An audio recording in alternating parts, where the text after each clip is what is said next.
തിരുവനന്തപുരത്തെ ശിശുക്ഷേമ സമിതിയിൽ കഴിയുന്ന കുട്ടികളോട് കടുത്ത അവഗണന. സർക്കാരിന്റെ സംരക്ഷണയിൽ കഴിയുന്ന കുട്ടികളിൽ പോഷകാഹാരക്കുറവും നിരന്തരമായ ആരോഗ്യ പ്രശ്നങ്ങളുമാണ്. പോഷകാഹാരക്കുറവ് മൂലം രോഗപ്രതിരോധ ശേഷി കുറഞ്ഞ കുട്ടികൾക്ക് അടിക്കടി രോഗം ബാധിച്ച് ആശുപത്രിയിലാകുന്നുവെന്ന് ഡിഎംഒയ്ക്ക് തൈക്കാട് സർക്കാർ ആശുപത്രി സൂപ്രണ്ട് കത്ത്. ഡിഎംഒയ്ക്ക് അയച്ച കത്തിന്റെ പകർപ്പ് മാതൃഭൂമി ന്യൂസിനും ലഭിച്ചു. വാർത്തയുടെ കൂടുതൽ വിവരങ്ങളുമായി കെ സ്റ്റെഫിൻ ചേരുന്നുണ്ട്. സ്റ്റെഫിൻ, കുട്ടികളോട് കാണിക്കുന്ന ഒരു കടുത്ത അവഗണനയുടെ ചിത്രമാണ് ഇപ്പോൾ പുറത്തുവരുന്നത്. എന്തൊക്കെയാണ് വിശദാംശങ്ങൾ? ജയലക്ഷ്മി, നമുക്കറിയാം ശിശുക്ഷേമ സമിതിയിലുള്ള കുട്ടികളുടെ ഒരവസ്ഥ.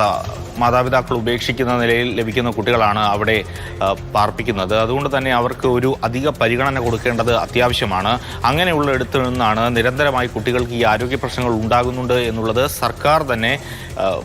സർക്കാരിൽ നിന്ന് തന്നെ പുറത്തു വരുന്നത്. അതിൽ പ്രധാനമാണ് നമ്മൾ ഈ കാണിച്ചിരിക്കുന്ന ഈ കത്ത്.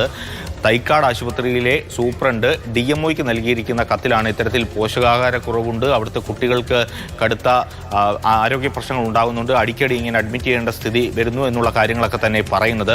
ഒപ്പം തന്നെ എടുത്തു കാണേണ്ടത്, നിലവിൽ ഇപ്പോൾ തന്നെയും 9 കുട്ടികൾ തൈക്കാട് ആശുപത്രിയിൽ ചികിത്സയിലാണ്. വിവിധ രോഗങ്ങൾ ബാധിച്ചുകൊണ്ട് ന്യൂമോണിയം, അതോടൊപ്പം തന്നെ ബ്രോങ്കൈറ്റിസും എല്ലാം ബാധിച്ചുകൊണ്ട് ഒരാഴ്ചക്കിടയിലാണ് ഏകദേശം ഇത്രയും കുട്ടികളെ അവിടെ അഡ്മിറ്റ് ചെയ്തിരിക്കുന്നത്. അത്യന്തം ഗൗരവകരമായ ഒരു സാഹചര്യമാണ് നിലവിൽ ഉള്ളത് എന്ന് പറയേണ്ടിയിരിക്കുന്നു.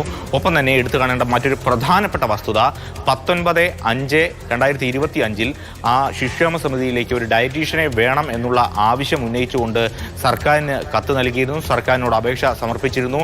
പക്ഷേ ഇത്ര മാസമായിട്ടും, മാസങ്ങൾ ഇത്ര പിന്നിട്ടിട്ടും ഡയറ്റീഷ്യനെ നിയോഗിക്കുന്നതിന് വേണ്ടി സിസ്റ്റത്തിന് കഴിഞ്ഞിട്ടില്ല എന്നുള്ളതാണ് അത്യന്തം ഗൗരവകരം.